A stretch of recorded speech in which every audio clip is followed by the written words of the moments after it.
Welcome to Energise Coaching. Here we're going to take a look at a shoulder exercise, and here we're focusing on the rear shoulder or the posterior deltoid, and this is a dual pulley rear delt row. Dual pulley meaning we're going to use both sides of the dual adjustable pulley system. Okay, now essentially to understand the exercise first, we're rowing like that. So the elbows are high and wide from the torso. And what we're trying to do is contract those rear delts, not the upper back. We're trying to isolate those rear delts a little bit more. Okay, now I'm going to use chest support here. So I'm going to be sat against the bench. I don't want to be leaning too far forward. I want to be sat quite upright with the base of the sternum against the bench. And essentially all I'm trying to do is that.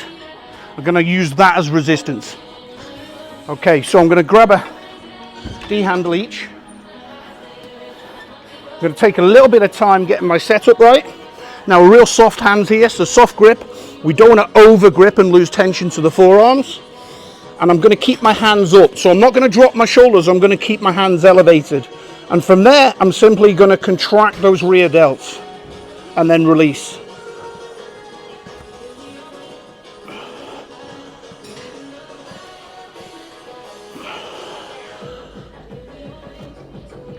And hopefully you can see the rest of the body is really stable.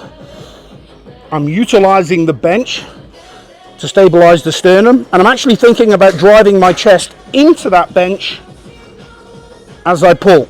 And that's helping me really contract those rear delts. Now as fatigue builds, you're going to find a natural urge to bring your elbows down and allow the muscles in the upper back to jump in and help out. You've got to try and resist that and be disciplined not to do that.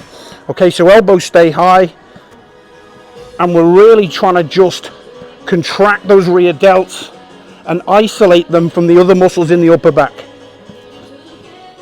Okay, now I've got my feet flat on the ground, I've got a really nice stable base, and again, this chest support is providing real high amounts of stability so I can just focus on the essential parts of the exercise. Okay, so that is a dual pulley rear delt row.